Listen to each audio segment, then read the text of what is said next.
안녕하십니까. 김정민의 그레이트 게임 제4부를 시작하도록 하겠습니다. 오늘의 주제는요, 중동 분쟁과 난민, 북한의 커넥션에 대해서 하도록 하겠습니다. 최근에 난민 문제 많이 나오죠. 근데 이 난민 문제를 제 나름대로 지금 분석을 해가지고 보니까 기존에 우리나라 방송에 나온 것과 조금 추가할 수 있는 부분이 있어서 제가 하게 됐는데, 먼저 이 난민 문제를 이해하려면요, 그 중동의 분쟁에 대해서 먼저 이해를 해야 됩니다. 뭐 옛날 때 중동 분쟁 얘기를 뭐 다 할 필요는 없습니다. 그러면 너무 길어지니까. 그러니까 그럴 필요는 없고 최근에 있었던 중동 분쟁만 보도록 하겠습니다. 지금 보시는 지도는 그 중동 지역의 그 각 국가들이고 그 분쟁이 지금 현재 있는 지역입니다. 그래서 이제 연도별로 제가 좀 정리를 해봤는데 2004년에는 예멘에서 후티 반란이라는 게 있었고요. 그다음 2011년에는 시리아 내전이 있었습니다. 그리고 2011년에는 또 이집트의 무바라크 정권이 탄핵당해서 무바라크 대통령이 쫓겨나는 일이 있었죠. 그리고 나서 2013년에는 이집트의 그 무바라크 대통령을 쫓아내고 대통령이 됐던 무함마드 무르시라는 대통령이 또 탄핵을 당해요. 그러면 쫓겨나는 사태가 발생했고 2015년서부터 사우디아라비아에서 그 왕자를 놓고 왕자들끼리 분쟁이 아주 격화되기 시작했습니다. 그리고 2015년에는 예멘의 내전이 좀 더 심해져요. 그러니까 2004년에도 이미 전쟁이 있었지만 2015년이 되면 점점 전쟁이 전적으로 확산되면서 심화가 됐습니다. 그리고 2017년에는 사우디아라비아의 후계자가 결정되죠. 그 32살의 그 모하마드 살만이라는 사람이 그 왕세자로 결정이 되죠. 그리고 나서 2017년 또 이제 그쯤 돼갖고 이제 최근까지 가장 가깝게 있었던 일들은 그 지역에 있는 쿠르드족의 독립운동입니다. 터키, 이란, 이라크, 시리아 이 네 군데에 걸쳐서 쿠르드족들이 그 거주하고 있는데 이 지역에서 지금 분리주의 운동이 일어나게 됐어요. 근데 이 지금 제가 지도에서도 보이지만은 이러한 각종 분쟁을 다 하나하나 체크를 하면은 거의 뭐 중동의 거의 전쟁에서 다 전쟁이 났다고 볼 수 있어요. 지금 현재. 그래서 굉장히 혼란이 있는데 이러한 분쟁은 제가 봤을 때에는 이스라엘의 보호와 매우 깊은 관계가 있는 것 같습니다. 왜냐하면 그냥 이 분쟁을 갖다 단순한 분쟁이라는 관점으로 보게 되면은 이게 왜 이스라엘하고 관계가 있을까라고 생각하시겠지만은 지금 제가 여기서 보여드리는 이 패턴은요, 시아파 이슬람하고 수니파 이슬람의 분쟁이 있어요. 이 안에는. 그리고 지금 각종 분쟁에는 지금 미국과 그 다음에 러시아가 각각 수니파 이슬람, 시아파 이슬람을 지원하면서 중동에서 전쟁이 나고 있는데 미국의 적대적인 세력인 시아파 무슬림들이 러시아, 중국 이쪽하고 힘을 합쳐서 중동에서 자신들의 그 세력 확장에 지금 힘을 기울이고 있는데 여기서 이들이 주로 타겟으로 하는 적국은 이스라엘입니다. 따라서 제가 이러한 지역에서 일어난 분쟁은 이스라엘의 보호와 매우 깊은 관계가 있다고 저는 지금 보고 있어요. 그래서 일단 우리나라에 들어오는 그 주요 난민인 시리아 난민, 그 다음에 예멘 난민에 관해서 한번 보죠. 그래서 그 나라들을 먼저 이렇게 살펴보면은 여기 보시면은 시리아 내전은 크게 5개로 나눠져 있습니다. 시리아 정부군, 그 다음에 시리아의 반정부군, 그 다음에 레반트, 그러니까 알카에다 집단들이 세운 어떤 지역이에요.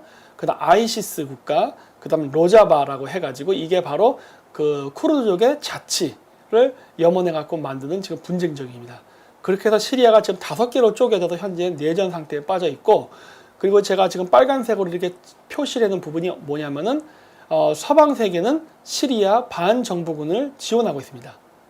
그 왜 그러냐면은 여기서도 시아파와 수니파 이슬람의 그 갈등이 보이고 있는데 지금 현재 시리아 정부군은 시아파 계열이에요. 그리고 반정부군은 수니파 계열입니다. 그래서 여기서도 미국이 수니파 이슬람을 지원하는 걸 볼 수 있고, 그 다음에 예멘 내전입니다. 예멘은요, 원래 제가 이렇게 파란색을 표시해 놓은 적을 북예멘이라 그랬어요. 그래서 북예멘은 민주주의 국가, 남예멘은 공산주의 국가 형태로 있었다가 이것이 평화적인 통일을 했는데 통일을 하고 나서 정치적 갈등 때문에 남예멘, 북예멘 사람들이 또 한 번 전쟁을 하면서 내란 상태가 발생한 게 오늘날의 예멘 내전이에요. 근데 이 지역도 보시면은 5개로 나눠져 있습니다. 후티 점령지, 하디 점령지, 그러니까 여기 후티는 후티 정권 얘기하는 거예요. 그 다음에 하디 정권의 점령지, 그 다음에 남부 가도위원회, 여기도 알카에다와 아이시스가 있습니다. 여기는 쿠르족이 없으니까 크루족 그런 정권은 여기는 없어요. 그래서 여기 보시면은 제일 위에 있는 후티 정권의 점령지라고 되어 있는데 이 후티 정권의 점령지가 바로 시아파 무슬림입니다. 그리고 그 반대의 세력으로 싸우고 있는 하디 점령지가 바로 수니파예요. 그래서 이 지역에서 벌써 시아파와 수니파 간의 이슬람의 전쟁이 있다는 게 보이죠. 그리고 사우디아라비아는 누구를 지원하느냐? 당연히 수니파입니다. 사우디아라비아가 수니파 이슬람이니까. 그리고 사우디아라비아의 왕세자로 이번에 결정된 모하마드 살만 왕자. 이 사람 왕세자로 확정되기 전에 어떠한 일이 있었습니까? 이스라엘 전투기 타고 이스라엘에 방문한 적이 있었죠. 그리고 트럼프 대통령이랑도 만나죠. 그리고 나더니 갑자기 미국의 용병들이 들어와서 사우디아라비아의 그 반대파 왕자들을 축출하는 일이 있었죠. 그리고 나서 왕세자로 결정이 됐어요. 그렇다면은 지금의 사우디아라비아의 왕세자는 친이스라엘적일까요? 반이스라엘적일까요? 당연히 친이스라엘적입니다. 따라서 이 예멘 지역에서 시아파 계열과 수니파 계열 이슬람 간의 내전이 일어났을 때 당연히 사우디아라비아는 물론 자신들이 수니파 이슬람이니까 수니파 계열인 그 하디 정권을 지원하고 그 다음에 이제 시아파 계열인 후티 정권을 지금 공격하고 있죠. 지금 그래서 사우디아라비아도 예멘에서 전쟁하고 있어요. 그래서 지금 수니파 이슬람들이 이스라엘과 함께 시아파 이슬람에 대항해서 싸우고 있다는 게 지금 중동 지역의 전반적인 어떤 분위기입니다. 뭐 반드시라고 할 수는 없어요. 왜냐 기본적으로 이슬람은 이스라엘을 싫어합니다. 기본적으로는. 하지만 지금 여러 가지 내부의 권력 투쟁이라든가 이런 것 때문에 뭐 국민 정서가 어떤지는 뭐 별도로 치더라도 정부 차원에서 입장에서는 현재 크게 수니파는 친이스라엘, 시아파는 반이스라엘로 대략적으로 나눠져 있어요. 반드시라고는 할 수 없지만 대략적으로 그렇게 나눠져서 지금 현재 싸우고 있습니다.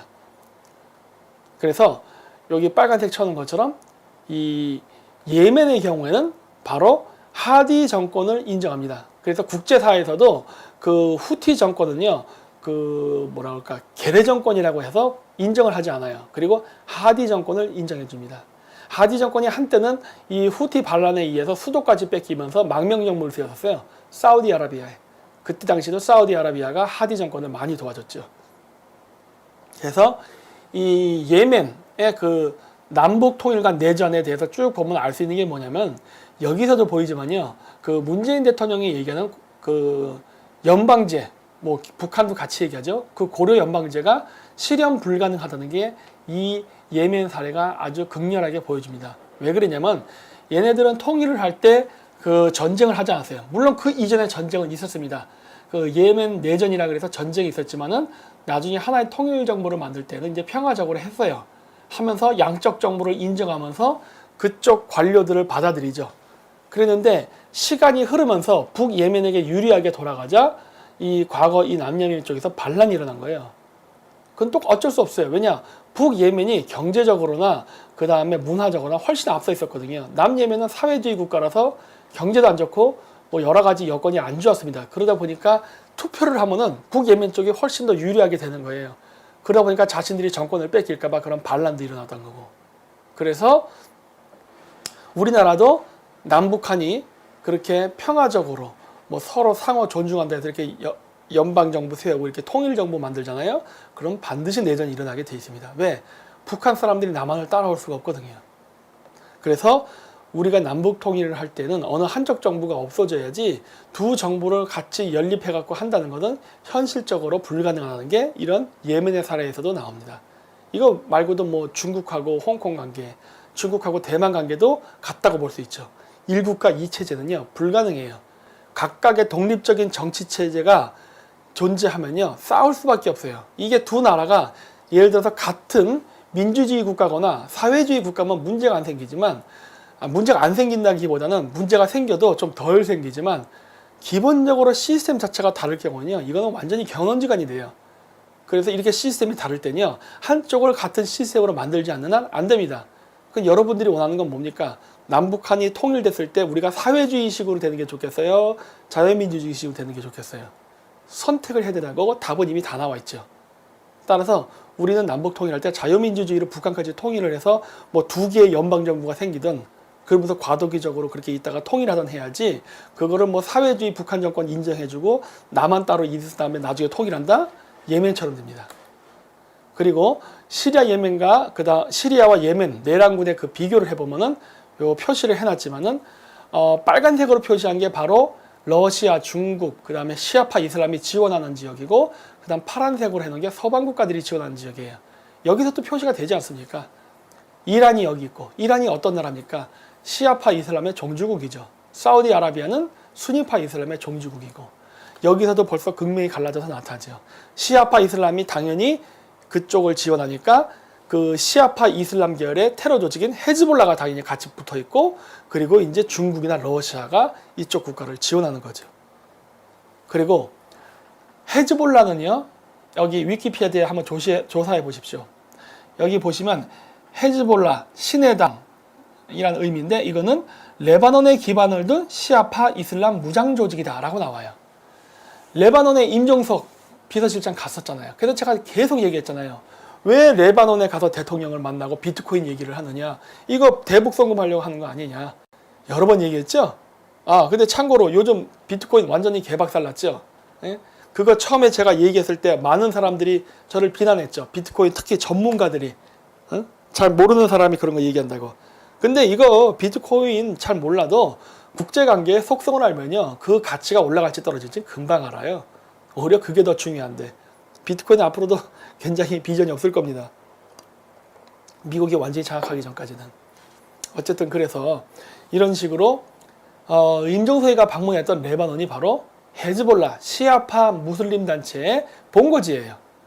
근데 이 시아파 이슬람 조직인 그 헤즈볼라는 어떠한 이념을 갖고 있느냐? 반시오니즘입니다. 여기 써 있죠? 시아파 지하드주의, 지하드라는 건 성전을 얘기하는 거예요.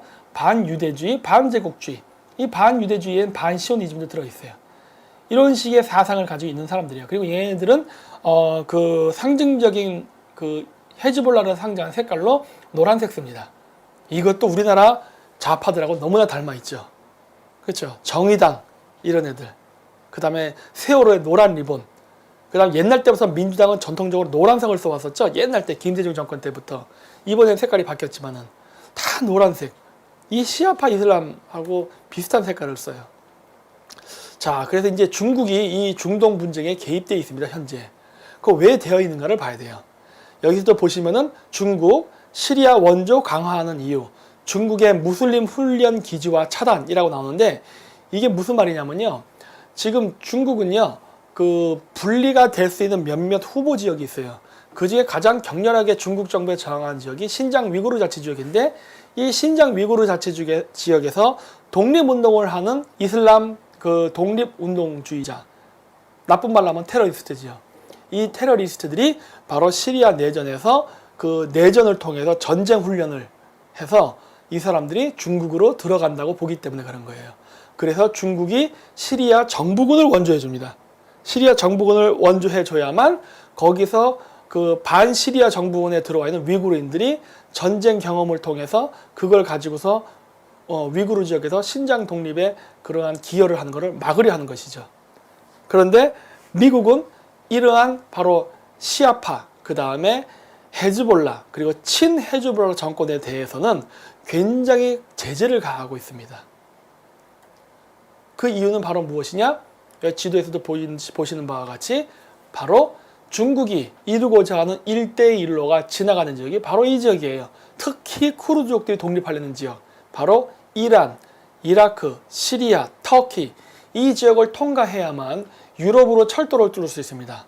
근데 이 지역에서 바로 내전, 내란, 독립운동이 일어났기 때문에 중국은 그 일대일로를 건설할 수가 없지요. 따라서 중국이 중동 분쟁에 개입된 것은 단순히 시아파 이슬람이 친중국적이기 때문이 아니라 중국의 시진핑 정부가 지금 사활을 걸고 추진하고 있는 일대일로를 성공시키기 위해서 자신들이 철도를 건설한 지역에서 일어난 정치적 혹은 이런 정치적 분쟁을 평정하고 거기다가 고속철도를 깔려는 계획도 포함되어 있습니다. 그러다 보니까 중국은 당연히 친러시아, 친중국적인 성향을 가진 시아파 이슬람을 지원할 수밖에 없는 거예요. 그러다 보니까 중동에서도 미국과 중국의 어떤 패권 경쟁 속에서 대리전이 현재 중동 지역의 분쟁의 근본 원인이라고 할 수 있어요. 그리고 이 그 중동 분쟁으로 인해서 이스라엘은 보다 더욱더 안전한 상태로 현재 정권 유지가 가능한 겁니다. 그래서 중국이 이러한 시리아 지역에 개입되고 자신들의 그 1대1로 건설하려는 것에 대해서 트럼프 대통령이 카운터 펀치를 하나 날린 게 있는데 그것이 무엇이냐면요. 이스라엘의 수도로서 예루살렘을 인정한 사건이에요. 여러분들은 그냥 단순히 이게 그냥 트럼프가 유태인의 지지를 얻으려고 한다던가 아니면 어떤 미치광이 전술이다라고 생각하는데 천만에만만해요. 이거는 트럼프의 고도의 계산된 전략입니다. 왜냐하면은 예루살렘을 이스라엘 수도로 선포하게 되면 어떤 일이 생겨요. 현재 미국 내에 있는 트럼프의 적들이 유태인들이 많아요. 근데 이런 유태인들 중에서도 친 트럼프적 성향을 가진 사람들을 모을 수가 있죠. 왜냐면 미국의 정재계에는 특히 뭐 금융계, 그 다음 기업 쪽에는 유태인들이 어마어마하게 많지 않습니까?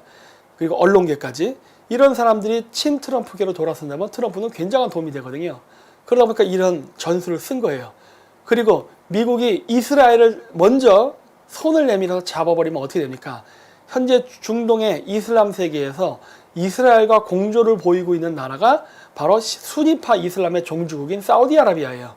따라서 트럼프가 예루살렘을 이스라엘의 수도로 선포해주면서 이스라엘을 미국의 우방국으로 만들게 되면 바로 수니파 이슬람인 사우디아라비아가 이스라엘 편이기 때문에 한 편이 되고 당연히 사우디아라비아가 바로 수니파의 종주국이기 때문에 중동의 많은 수니파 이슬람 국가들이 미국, 이스라엘과 한 편이 되는 겁니다. 이렇게 됨으로써 그 반대 세력인 러시아, 중국을 견제할 수 있는 상황이 되는 것이죠. 이렇게 되면 어떤 문제가 생기냐? 중국은요, 자신의 1대1로 건설하기 위해서 시아파 이슬람을 지원하다가 자칫 잘못하면 중국의 경제가 위협받을 수 있는 상황에 몰리게 됩니다. 이거 예전부터 제가 얘기했어요. 이렇게 되면 중국은 유태 금융자본에게 공격을 당할 가능성이 매우 높아진다. 그 가능성이 높아진 게 아니라 이미 그것이 실현됐죠. 그게 바로 무엇이냐면 중국 하이난 항공의 왕젠 회장의 죽은 일입니다. 그거는 제가 이번 주 화요일 날 하는 김기사와 아침의 방송에서 제가 자세히 설명드릴게요. 유대 자본이 어떻게 지금 중국 경제를 공격하고 있는가에 대한 부분은 그때 얘기하고 오늘은 여기서 잠깐 지나가겠습니다. 그래서 어쨌든 중국은 이스라엘을 자기 편으로 만들지 못함으로써 중국 내에 투자되어 있는 유대 자본들을 안을 수 없게 되고, 그리고 중국 내에 있는 그런 유대 자본들이 드디어 중국의 적대적인 투기 세력으로 현재 전환되고 있는 상황에 빠진 겁니다. 그러다 보니까 중국 정부가 안절부절하고 고민하게 된 거예요. 1대1로 실현을 위해선 시아파 이슬람하고 손을 잡아야 되는데 그렇게 될 경우에는 반이스라엘적 그런 정책이 되기 때문에 그렇게 되면 중국 국내에 각종 외국인 투자가 흔들릴 수 있거든요. 그래서 딜레마에 빠졌죠. 그래서 여기 이 신문에도 나오죠. 1대1로 차질 빚을라. 중국 트럼프 예루살렘 선언 우려. 이게 바로 중국이 가장 두려워했던 부분이고, 그 다음 기사에도 나오지만은 이렇게 시리아 내전으로부터 귀환한 바로 지하디스트들이 위구르족의 독립을 위해서 싸우게 될 가능성이 높아서 이런 것들을 막으려고 한다. 근데 여기 보시면 벌써 3만 명이나 들어왔다는 얘기가 있잖아요. 그 얘기 뭐예요? 중동에서 3만 명의 수니파 테러리스트들이 중국으로 이동했다는 소리입니다. 그러면 중동 지역에서의 수니파 테러리스트와 이슬람 테러리스트 간의 전쟁에서 누가 더 이기기 유리한 상황이 될까요? 시아파죠. 왜? 숫자가 더 많을 테니까. 3만 명이 빠져나갔으니까. 이렇게 되면은 중동에서 러시아의 세력이 강해지는 거죠. 왜? 시아파 이슬람은 친중보다는 친러에 더 가깝거든요. 사실은 정서적으로. 오랫동안 냉전시대 때부터 소련의 지원을 받아왔기 때문에. 따라서 이렇게 되면은 푸틴이 중동 지역에서 미국을 앞서는 보다 유리한 기득권을 제압할 수 있는 계기가 생기는 겁니다. 근데 이게 지금 현재 미국의 입장에서 좋을까요, 나쁠까요? 좋습니다. 제가 늘 얘기하지 않습니까? 미국하고 러시아는 바로 이런 식으로 서로 연행합종을 하면서 결국 중국을 물먹일 것이다. 이것이 지금 현재 중동에서 일어나고 있는 상황입니다. 그리고 바닷길도 마찬가지죠. 바닷길도 중국이 너무 많은 자본을 동남아시아에 풀어서 그 국가들을 빚더미에 앉게 함으로써 경제적 지배를 하려 하자 그 국가들도 지금 현재 반발을 하고 있죠. 이러한 문제 때문에 지금 중국의 1달러 계획은 중동에서 육지길이 막히고 동남아시아에서 바닷길이 막히면서 지금 실패하고 있어요. 이런 것들이 현재 중동 분쟁과 그리고 중동 분쟁을 개입해 있는 미국과 중국 간의 패권 경쟁의 큰 하나의 그림입니다. 그리고 그 시아파는요, 전통적으로 미국이나 이스라엘하고 사이가 안 좋았어요. 그래서 여기 보시면은 이스라엘 20년 내 최대 모의 군사훈련, 목표는 헤즈볼라 정복, 이렇게 나오잖아요. 그렇죠? 그래서 이스라엘은 헤즈볼라를 제거하기 위해서 어마어마한 노력을 많이 하고 있습니다. 왜? 이 헤즈볼라가 예멘, 시리아, 이집트 이런 데 들어가가지고 각종 군사 쿠데타나 혁명을 일으켜서 혁명 정권이 생기면 바로 반이스라엘적 정책을 펼쳤거든요.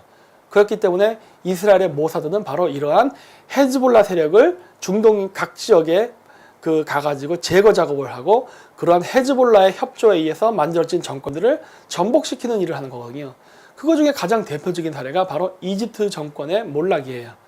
무바라크의 친미, 친이스라엘 정권이 바로 헤즈볼라, 즉 시아파 계열의 그 반대파에 의해서 무너지고 무하마드 무르시라는 대통령이 생겨서 반이스라엘, 반미 정책을 펼치기 시작하자 바로 1년 뒤에 바로 압둘 파타흐 시시라는 사람이 또 한 번 쿠데타를 일으켜가지고 지금의 이집트 정권을 세웠거든요. 지금의 이집트 정권은 수니파 계열의 친이스라엘, 친미국 정권이거든요. 이러한 온갖 공작과 혁명에 의해서 정권이 들락날락 뒤집혔다는 겁니다. 근데 임종석이 비서실장이 이렇게 그 레바논에 가서 헤즈볼라의 성지인 그 레바논에 가서 친 헤즈볼라 대통령 만나고 그리고 저기 아랍에미레이트 가가지고 돈 세탁하고 막 이런 거 하면은 미국이 어떻게 볼까요? 아니 미국이 이전에 이스라엘이 어떻게 볼까요? 우리나라를. 자, 생각해 보라는 겁니다. 이집트가 어떻게 보면은 문재인 정권의 좋은 본보기가 될 수 있어요. 그리고 레바논의 헤즈볼라, 트럼프의 예루살렘 수도 인정 반대 시위 촉구. 뭐 당연한 거죠. 제가 이미 얘기했죠. 그리고 미 의회 북한, 이란 핵 협력 조사할 것, 북한 핵기술 판매 가능. 뭐 이런 거는 뭐 판매 가능이 아니라 판매한 적도 많아요. 그래서 그 미국에서는 혹은 내가 봤을 때 이스라엘에서는 이러한 이란의 그 시아파 정권이 자꾸 중동 지역에 자신의 그 지지 세력인 친시아파 정권을 세우려 하자 그 이란 본진도 약간의 공격을 하는 것 같습니다. 이게 뭐냐면 이란 제2도시에서 이례적 대규모 시위, 물가 폭등, 민생고 이런 게 나오는 게 바로 공작이죠. 이란 정권을 무너뜨리기 위한. 그리고 미국, 이란의 반정부 시위대 강경 진압을 규탄. 그러니까 반정부 데모대를 때리지 말라 이 얘기를 하는 거예요, 미국이. 그래서 세계가 지켜본다 얘기하고 트럼프도 이렇게 그 트위터를 날렸죠. 그러면서 이란의 반정부 시위대를 지지한다라는 성명도 발표했죠. 그리고 이란 전국적 시위 조직 통로 이런 거에 대한 그 수단이 되는 텔레그램을 차단시켜야 됩니다. 예전에 그 아랍의 봄이라고 해서 혁명이 일어날 때에도 페이스북이 큰 공헌을 했다 그랬거든요. 마찬가지로 SNS가 혁명에 굉장히 중요한 통신수단으로 쓰입니다. 그래서 이란 정부가 지금 텔레그램을 차단하고 있죠. 그리고 뭐 헤일리, 이란 국민과 함께 하겠다 뭐 이런 얘기도 나오고 그 다음에 이러한 많은 문제가 이란에서 생기자 중국 정부가 어떻게 합니까? 중국은 항상 친시아파라고 그랬죠. 그러자 중국 정부가 뭐라 합니까? 이란 반정부 시위 지지하는 미국과 정반대 행보. 즉 그 얘기 뭐예요? 중국은 이란 정부를 지지한다는 겁니다. 그러면서 그런 반란을 진압하기 위해서 천문학적인 작업을 지금 투자해서 이란 정권이 무너지지 않게 지금 보호해 주는 거예요. 바로 친중 정권이 무너지지 않게끔 보호해 주는 겁니다. 문재인 정권은 이런 거 안 받았을까? 이런 걸 한번 보는 거예요. 왜냐하면 동남아시아 주변에 친중 정권들은요, 죄다 중국의 돈을 받고 있어요. 그러면 한국은 예외일까는 거예요. 조사해와야겠죠. 지금 전 몰라요. 하지만 여러 다른 지역에서의 패턴으로 봤을 때는 우리나라 문재인 정권도 아마 많은 자금을 받지 않을까라고 저는 강력히 의심합니다. 그리고 이란에서도 바로 이스라엘을 의심하죠. 이란 최고 지도자는 미국, 이스라엘이 시위를 공작했을 것이라 생각한다 라고 이야기하잖아요. 저도 그렇게 생각해요. 왜냐하면은 바로 이란이 시아파 이슬람의 종주국이고 이란, 시리아, 예멘, 이집트, 터키 뭐 각 지역에서 지금 반미, 반이스라엘 혁명 정권 혹은 정부를 지원하고 있기 때문이에요. 그렇기 때문에 그러한 것들을 저지하기 위해서 이란에서 반정부 시위를 일으키는데 뭐 개입했을 가능성이 있겠죠. 저도 그렇게 봐요. 걔네들도 다른 나라에 개입하는데 뭐. 그리고 이란 반정부 시위자 3명 옥사, 뭐 인권 문제 대동 이런 것도 하고 나오죠. 사우디아라비아 역시 나오죠. 사우디아라비아와 이란이 여기서 바로 이슬람권을 놓고 세력 경쟁하는 게 나오죠. 그러다 보니까 그 사우디아라비아는 더 반이란적인 정책을 취할 수밖에 없습니다. 이러한 상황 속에서 우리나라에서는 어떤 일이 있었냐? 이건 다 남의 일이잖아요. 중동. 근데 우리나라도 뭔가 관련된 것과 같은 일이 있었어요. 그게 무엇이었냐면 하나토탈 그 유조선이 그 사고로 가라앉은 사건이 있었습니다. 이 사건이 우리나라에서는 잠깐 지나가는데 조금 이상해요. 이게 이 사건이 뭐 제가 시간 관계상 자세히 얘기해 드릴 수는 없지만은 이 사건은 뭐 홍콩의 선박이랑 충돌을 해가지고 배가 뭐 불이 붙어서 뭐 가라앉았다는데, 여러분 유조선이라는 건요 뱃속에다가 기름을 넣는 거예요. 일종의 물이 차는 것과 같아요. 물론 기름은 물보다 가볍기 때문에 뭐 유조선에 기름을 막 왕창 집어넣었다 해서 배가 가라앉거나 하진 않습니다. 하지만 침몰을 방지하기 위해서 항상 이렇게 안에는 강막들이 있어요. 물이 어느 쪽으로 확 쓸려 들어오는 걸 막기 위해서. 근데 도대체 어떤 배랑 어떻게 부딪혔길래 유조선이 폭발도 하고 가라앉을 정도가 됐냐는 겁니다. 그리고 더욱더 신기한 거는 그때 그 유조선에 있었던 선원이 한 명도 시신이 발견되지 않았어요. 좀 이상한 사건이었어요. 근데 우리나라에서는 이거를 비중 없이 지나갔는데, 저는 그때 당시에 이 뉴스를 보고 야, 이거 뭔가 공작의 냄새가 난다 라는 생각을 많이 했어요. 왜? 한화가 지금 중동에서 하고 있는 예를 들어 사업들을 보면은 미국이나 이스라엘에서 별로 안 좋아할 만한 사업들을 많이 해요. 친중적인 사업들도 많이 하고. 그리고 토탈 어디 겁니까? 이거 프랑스 회사잖아요. 프랑스 전형적인 반미국가죠. 항상 미국이 중동에서 어떤 분쟁을 해결하려고 싸울 때 항상 반대편에 서서 중동 국가를 지원했던 데가 프랑스거든요. 프랑스가 원래 전형적인 좌파의 나라 아니에요. 그래서 이게 한화 토탈 유조선이 이 침몰했다는 기사를 보니까 이거 굉장히 흥미롭네 라는 생각을 했어요. 그리고 가장 이상했던 거는 선원이 없다는 거. 그 중국 선박은요, 그 배가 부딪히고 나서 침몰할 때 다 탈출했습니다. 근데 이란은요 없었어요. 왜 시체가 없어졌을까? 여기 나오죠 이미? 그래서 한국행 유조선 중동부 해안에서 화물선과 충돌 후 전소, 그리고 32명 실종. 이상한 거 이거 절대 이룰 수가 없거든요. 시체는 나와야 돼요. 시체도 안 나왔어. 자, 그래서 그렇다면은 이 시아파 이슬람은 우리와 어떠한 관계가 있나를 봐야 되는데, 먼저 북한 먼저 보죠. 시아파 이슬람은 민주당의 그 김대중 정권 때부터 굉장히 그 많은 그 관계가 있었던 것 같아요. 근데 이게 보면은 그 문재인 정권 때랑도 비슷한 게 많아요. 자, 그 김대중 정권 당시에 민주당과 그 다음에 현재 문재인 정권의 그 민주당을 보면은 많은 것들이 이 도플갱어처럼 같은 것들이 많은데, 다 시기는 김대중 정권 말, 뭐 박근혜 정권 말 이렇게 돼서 그 당시에 민주당은 친북적이었습니다. 김대중 때도 그랬고 지금도 그렇고, 대미 관계 적대적이에요. 그 다음에 북한 관계 친북적입니다. 똑같죠? 그 다음에 그때 당시 사람들이 잘 모를 수 있는데 미사일 배치에 대한 논의가 있었어요. 김대중 정권 때. 그게 바로 MD 플랜입니다. 근데 김대중 정권에서 그걸 반대했죠. 근데 문재인 정권 때 어땠죠? 사드 배치 반대했죠? 똑같아요. 그리고 촛불 집회가 있었어요. 촛불 데모. 우리 때에는 세월호 사건을 이용해서 했죠. 이때 당시엔 뭐 할 거였냐? 여중생 압사 사건이 있어요. 그게 효선이 미선이인가? 이름이? 있었죠? 그 압사 사건이 일어나고 나서, 그리고 나서 촛불 집회가 대규모로 커졌어요. 그랬는데 그때 당시에 촛불 집회는 반 김대중 그 데모가 아니라 반미 데모였죠.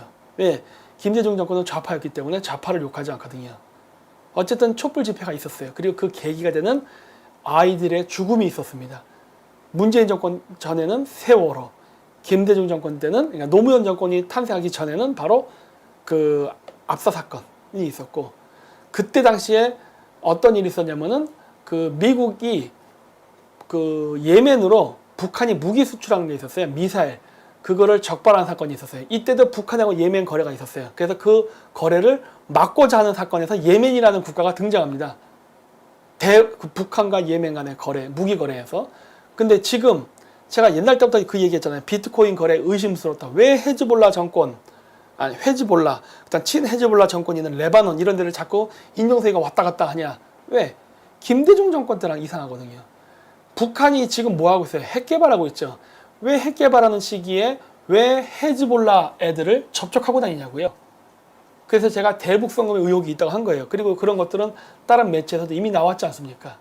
그때에도 나왔고, 그래서 그때 당시에는 그냥 무기 수출 얘기 나왔지만 이번에는 뭐가 나와요? 예멘 난민 얘기가 나오는 거예요.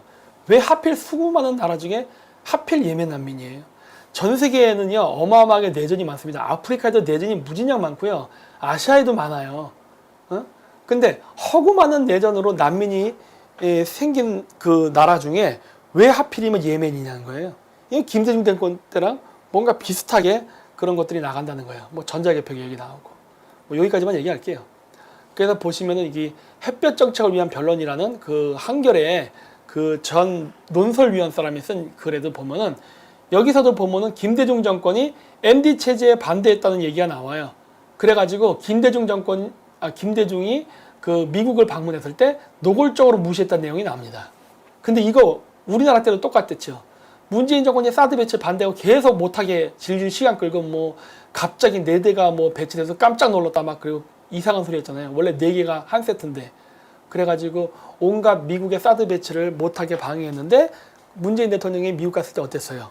엄청나게 천대받았죠? 똑같잖아요.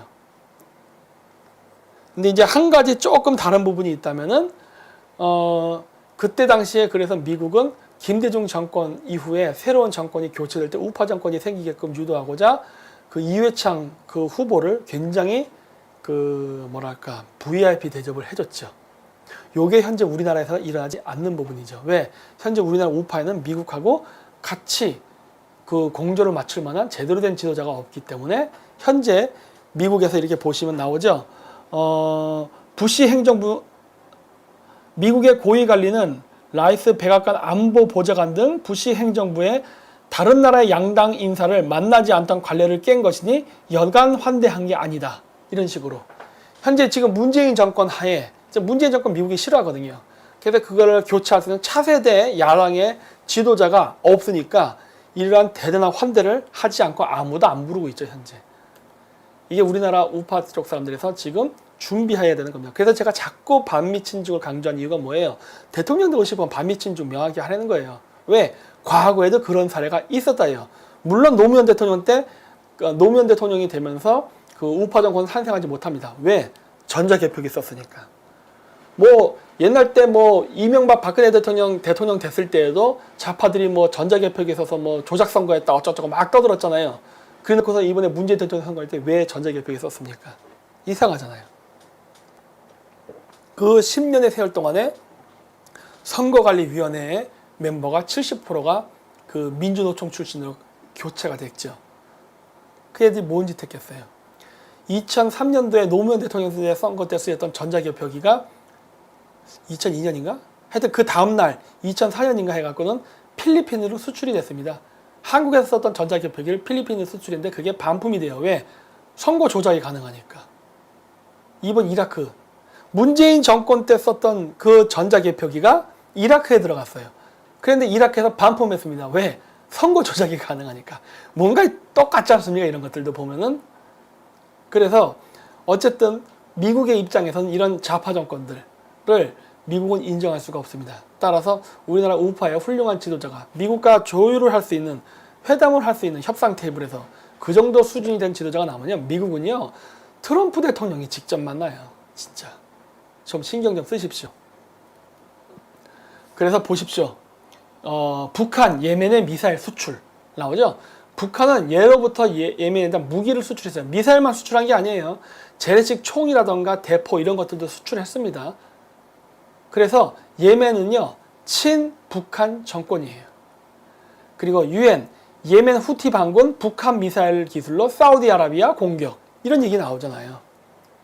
그래서 북한은요 시아파 이슬람인 그 후티 정권을 지원을 해가지고 사우디아라비아에 공격하는 무기까지 팝니다. 그럼 사우디아라비아가 한국을 어떻게 생각할까요? 사우디아라비아가 지금의 문재인 정권을 좋게 생각할까요? 나쁘게 생각할까요? 저번에 우리나라에서 이명박 정권 때 만들었던 원자력 발전소, 사우디아라비아에 만들었던 원자력 발전소가 갑자기 취소된다고 했던 일이 있죠? 왜 그랬을 것 같아요? 뭐 우리나라에서 뭐 이명박 대통령이 똥을 치우러 간다는 등, 뭐 박근혜 대통령이 똥을 치우러 간다는 등 이상한 소리 많이 했죠? 그거 아니라니까요. 북한의 무기 개발과 자금을 지원하는 게 우리나라 좌파 정권 아닙니까? 중국 통해서 보내잖아요. 사우디아라비아는 바로 그 과정에서 만들어진 무기들이 예멘에 들어가서 예멘의 시아파 반군들이 사우디아라비아를 공격한 데 쓰이니 사우디아라비아가 한국에 대해서 어떤 생각을 가질 것 같아요? 당연히 적대적이지. 네? 생각해보라는 겁니다. 이러한 것도 모르면서 우리나라에서 좌파들이 마음대로 떠들고 거기에 우파 사람들이 부안해동하면 안 되죠. 정확히 국제정세를 보라는 거예요. 이거는 바로 북한 무기 개발과 무기 수출과 관련이 있습니다. 그래서 사우디아라비아가 우리에게 적대적이 된 거예요. 사우디아라비아뿐만이 아니에요. 아랍에미레이트도 마찬가지입니다. 그리고 또 예멘 반군 북한제 무기 사용, 안보리 전문가 패널 지정 나오잖아. 이런 것들도 다 이런 식으로. 자, 그러면은 시리아군을 한번 봐보지요. 시리아군은 어떠냐? 1990년대 초반 조선민주주의 인민공화국으로부터 사거리 500km의 스커드-C 미사일을 수입했다. 이후에 북한과 이란에서 사거리 700km의 스커드-D 미사일을 수입했다. 이란산 스커드-D인 사하브 2호 320발을 수입하고 320발을 북한이 만들었어요. 320발. 어? 북한산 스커드-D인 화성 6호를 600발. 어마어마하죠? 이상 라이센스 생산했다.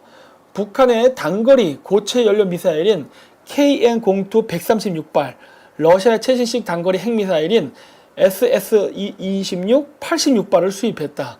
수량은 미확인이지만 북한의 중거리 탄도미사일인 노동 1호도 수입한 것으로 알려져 있다. 보세요. 시리아 정부군 친북 국가예요. 근데 왜 우리나라 문재인 정권은 예멘과 시리아 난민을 받아들이죠? 이상하다는 거예요. 그래서 보십시오. 이란의 새 중거리 탄도미사일 발사에 트럼프, 북한과 협력한 것 나오잖아요. 미국도 이미 다 알고 있어요. 그래서 어떤 일 있었느냐? 제가 요 얘기도 저번에 했을 거예요. 우리나라에서 계속 저한테 깐죽거리는 좌파 애들 있어요. 그리고 성질급한 우파 사람들. 북폭 언제 일어나냐고. 제가 일어났다고 여러 번 얘기했잖아요. 공식적이지 않은 비공식의 북폭. 풍계리에서 9번 진원지 0m, 진도 2.5의 지진이 있었다고. 네? 여기에 보시면은 2017년 9월 24일 날 북한이 다시 이스라엘을 성전을 하겠다는 협박을 했다는 기사가 나왔죠. 9월 25일이에요. 이거 왜 그런지 아세요? 9월 24일 날 저쪽 풍계리에서 또 진원지 0m에 진원지 2.5에 지진이 발생했어요. 그리고 나서 이게 나온 거예요. 응?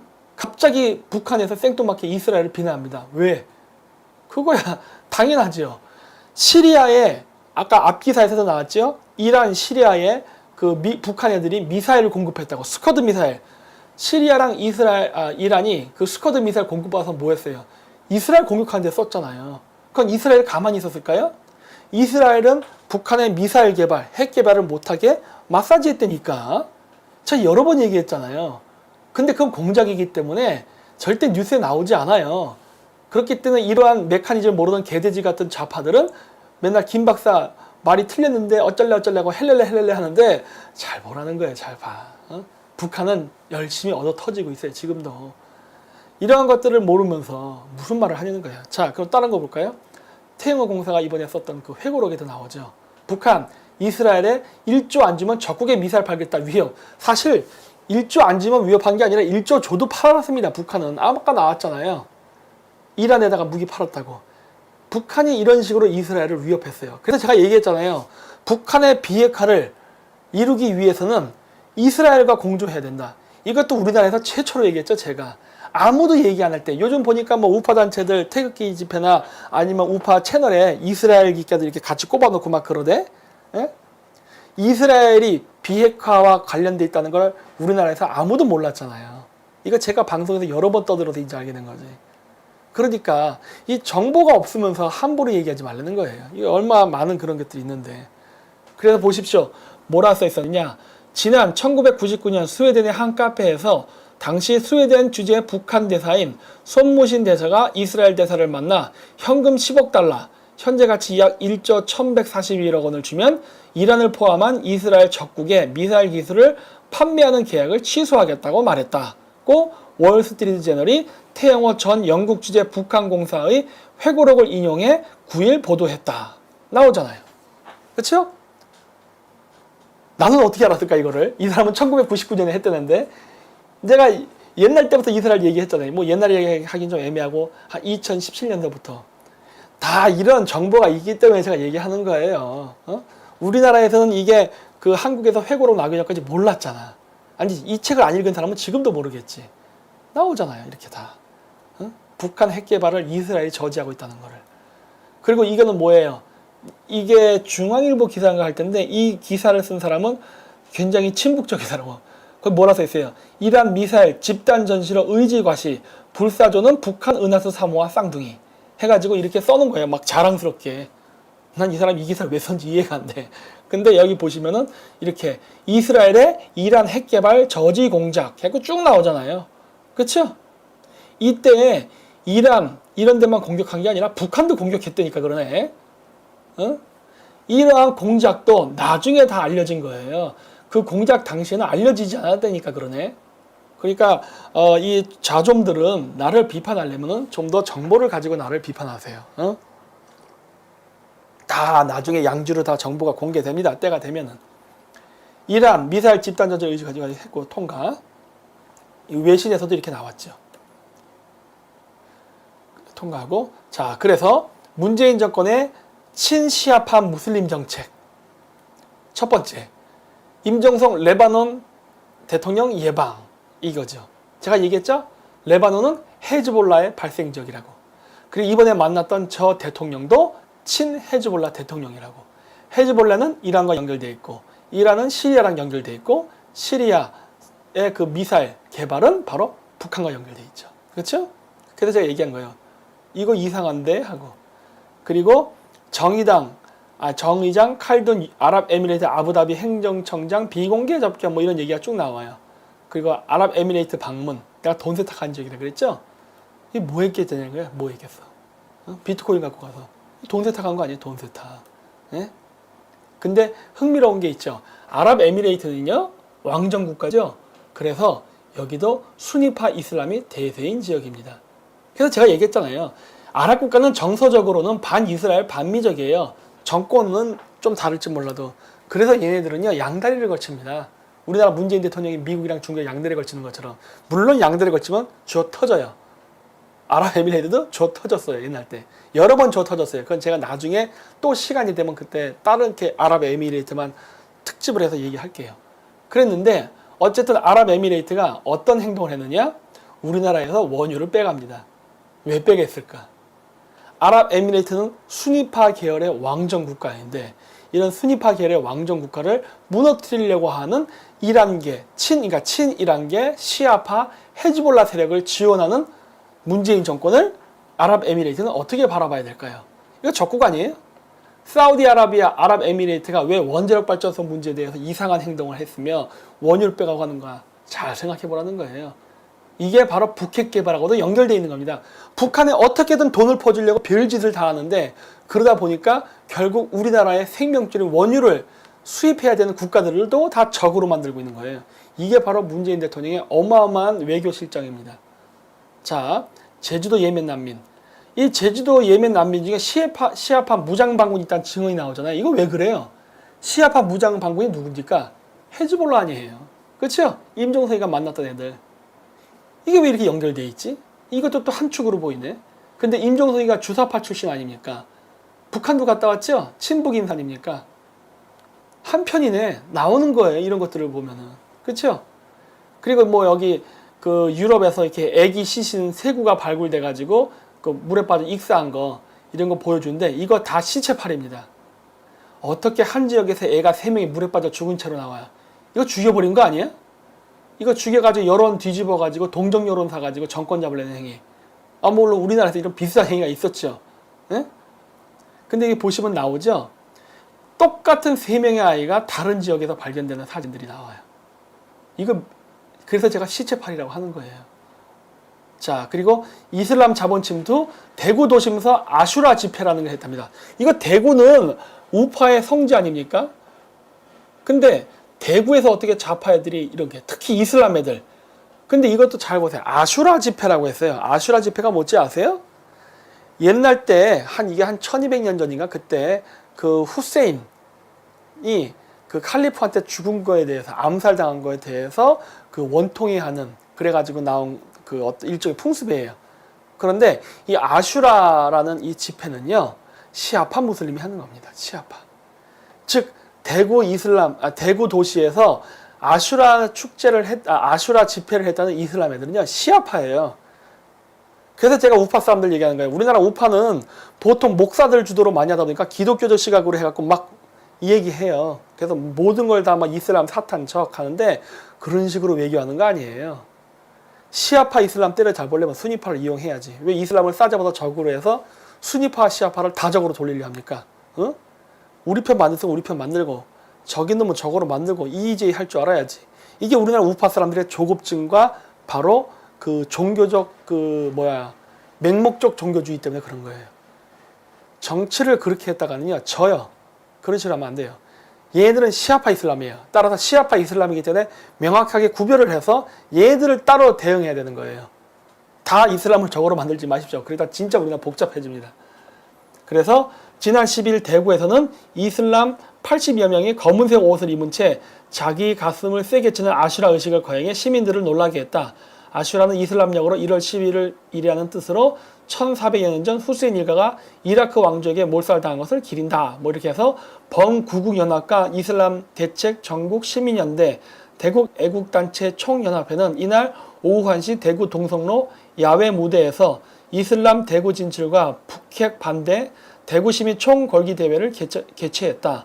현재 이슬람 인구는 대구에는 무슬림 5천여 명이 살고 있는 것으로 알려졌다. 여기 나오는 이름도 힘들어. 범국민 구국연합, 이슬람 대책 전국 시민연대, 대국 애국단체 총연합회. 이거 다 기독교 단체죠. 기독교 단체잖아요. 지도자가 목사잖아. 그러다 보니까 어떻게 돼요? 이걸 이슬람으로 해갖고 다 조져버리려고 하잖아. 이러면 안 된다니까. 이렇게 되면 우리나라 국내에는 수니파, 시아파가 힘을 합친다니까요. 그럼 이런 어리석은 짓을 하려고 그래. 전략적으로 대하세요. 자, 그리고 이거에 대해서 계면도 없는 우리나라의 이제 무식한 연예인이라고 저는 생각합니다. 정우성이가 뭐라 얘기해요? 제주의 예멘 난민을 우려하는 이들에게 정우성이 뭐라 그래? 인권 얘기하고 남의 일이 아니라 그러고 배려해야 된다. 이런 헛소리 짓거리였죠? 그러면서 정우성 가짜 난민 주장 받아들이기 힘든 논리라고 얘기했죠? 그래서 뭐라고 얘기했냐? 제주도에 도착한 500여 명의 난민 가운데 90%가 남성인 점도 내전에 휩싸이게 되면 남자는 진직 대상이 될 수밖에 없다고 이유를 설명했다. 6.25 때 서북청년단 보도연맹 해가지고 이념 색출하겠다고 얼마나 많은 사람을 학살했나. 예멘이 약간 그런 상황이라고 비교 설명하기도 했다. 보세요. 이 사람의 마인드가 벌써 빨갱이적이지. 왜? 6.25 때 서북청년단 보도연맹이 빨갱이들 색출하겠다고 젊은 남자들 죽인 거 맞아요. 역사적 사실이야. 자, 그렇다면은 6.25 전쟁 때 북한 인민군이 남쪽에 내려와가지고 부르주아 계급 또는 부르주아 계급의 부역자의 부역할 가능성이 있다해서 젊은 남자들 학살한 거는 왜 모를까? 왜 여기 얘 제시에는 왜 그런 게 안 나올까? 그렇잖아요. 민간인 학살은요, 국군 했어요. 저희 집안도 그런 피해자이기도 해. 근데 우리 집안은 또 북한군한테, 우리는 양쪽에 다 죽었다, 우리 집안은. 우리 친척들이, 원래 제가 서울 오리지널 토박인데, 6.25 전쟁 때문에 우리 친척이 다 죽어버렸어요. 북한군한테 한 번 죽고, 국군한테 한 번 죽고 해서, 친척이 아주 멸문지화를 당해버렸다고. 근데 그런 사람이 저희 집안만 있지는 않을 거예요. 그런 일이 있었어. 근데 얘가 제시하는 예시는 왜 북한에게 유리한 말만 하는 거예요. 이것 자체가 벌써 정우성의 사상이 벌써 좌파적, 즉 빨갱이적인 사고방식이 있다는 게 나타나요. 그래서 정 씨는 나의 관점에 대한 객관성을 서로가 좀 가질 필요가 있다. 뭔 놈의 객관성? 예를 들어도 객관적이지 않은데 서북청년단 보도연맹이 색출하겠다고 죽인 거 플러스 북한 인민군들이 제국주의의 부역자들을 색출하겠다고 해서 죽였던 학살, 왜 얘기 같이 안 해? 같이 얘기하면 객관성이 있어요. 같이 얘기 안 했기 때문에 이미 객관성이 떨어진다고. 근데 이런 거 가지고서 지금 뭐야, 이 정우성 씨가 저기 뭐지, 우리나라의 그 만화 작가 윤서인 씨랑 그렇게 막 해서 막 비교돼 갖고 막 싸우잖아요. 그냥 저랑 싸워요, 저랑. 응? 저랑 싸우면 돼. 그래도 내가 뭐야, 윤서인 씨보다 인물도 낫잖아. 근데 아마 지력으로는 내가 당신보다 앞설걸. 응? 이런 헛소리하는 거 나한테 한번 맞짱 토론 하자고. 내가 다 개박살 내버릴 테니까. 어디다 대고 제대로 모르면서 이런 얘기를 해. 내가 앞에서 얘기했던 시아파 이슬람과 북한 간의 그 커넥션, 그 다음에 특히 예멘, 시리아 이쪽이 북한하고 어떠한 거래가 있었는지 제가 지금 다 얘기했잖아요. 이러한 관점에서 바라보면서 가는 거고, 내부에서도 이미 시아파 계열의 무장단체가 제주도 난민에 섞여 들어왔다는 게 보도가 되고 있는데 뭔 소리 하냐는 거예요. 어? 어디다 대고 아름다게 인도주의만 얘기하려고 그래. 그러니까 이 방송을 보게 되면은 좌파애들도 나한테 악플 달려 하지 말고 정우성이한테 이 얘기를 전해갖고 나랑 맞짱 토론하자고 하려니까, 어? 개박살 내버릴 테니까. 어? 옛날 때 김준공 씨가 그 변희재 씨한테 그거 뭐지? 무슨 뭐였더라? 한번 그거 했다가 그 뭐야 NLL 문제로 개박살 났잖아요. 개박살 내버리겠다는 거예요, 이거. 어디다 대고 지식도 없으면서 함부로 떠들어. 응? 세상에 진짜 난민과 가짜 난민은 없다. 이거 후프포스트에서 한 건데 웃기는 소리 하지 말라는 거예요. 내용은 뭐냐? 이거는 뭐냐면은 거기 출입국관리사무소에서 일하는 공무원이에요. 근데 지금 문재인 정권이죠. 문재인 정권에서 난민 계열의 그 업무를 하는 공무원은 10중 8구 좌파예요. 그건 뭐 안 봐도 뻔해요. 어쨌든 그 사람과 인터뷰했던 내용이에요. 아까 그 신문기사에 뭐였느냐? 질문이 한국 정부는 출도 제한 조처로 예멘 난민의 거주지를 제주도로 제한했고 예멘을 무사증 입국 제외 국가로도 지정했습니다. 이를 어떻게 보는지요? 라고 기자가 물어봤더니 그 난민 관련 공무원이 뭐라 대답했느냐? 대한민국은 하나의 국가고 한 나라 안에 있는 난민 신청자에게 차별이 없어야 한다는 원칙이 있습니다. 그 말은 맞아. 일단 본토에 들어오면 이동의 제한이 전혀 없는데 제주도로 들어와 난민을 신청했다고 제주도에 묶어놓으면 안 됩니다. 요거는 안 되죠. 이런 말을 하면 안 되지. 왜? 아까도 얘기했잖아요. 북한에 무기 거래하는 나라에서 온 사람들이에요. 그것도 전투 병력으로 쓸 수 있는 남자들이. 그리고 제보도 있었죠. 시아파 계열 출신의 테러리스트들도 섞여 있다. 그런데 이동의 제한을 줘서 제주도 바깥으로 나가게 한다고? 있어서는 안 되는 일이죠. 특히 공무원이라면 이런 말 하면 절대 안 되죠. 근데 얘가 왜 이해? 이 공무원이 좌파라 그런 거예요. 그리고 비록 이상적일지라도 국제 기준에 맞춰 제주도 예멘 난민 문제를 해결하는 가장 바람직한 방안은 무엇일까요? 라고 했더니 대답이 뭐였느냐? 일부 국가에서는 예멘처럼 내전 상황인 시리아 국적이 확인되면 개별 난민을 심사하지 않고 집단적으로 난민지를 인정해 주기도 합니다. 한국은 시리아 출신 사람 대부분에게 인도적 체류 자격을 줬지만 개별 난민 심사는 다 했습니다. 예멘처럼 보호가 필요한 국가 출신들을 위한 빠른 심사 조처가 필요합니다. 웃기고 있네죠. 내가 얘기했잖아요. 다른 난민들은 좀 괜찮아. 하지만 북한하고 무기 거래를 하고 있는 난민들을 왜 개별 심사하면 안 돼? 응? 왜냐? 이미 제보도 들었었지만 시아파 이슬람 테러리스트들도 섞여 있다고 했잖아요. 그러면 개별 심사 당연히 해야지. 그리고 걔네들이 북한이랑 연결된 애들인데 난민의 지위를 이용해서 한국에 들어와서 어떤 스파이들을 할지 알고 그래요. 이거를 공무원이 이런 식으로 얘기한다? 이거는 제정신이 아닌 거죠.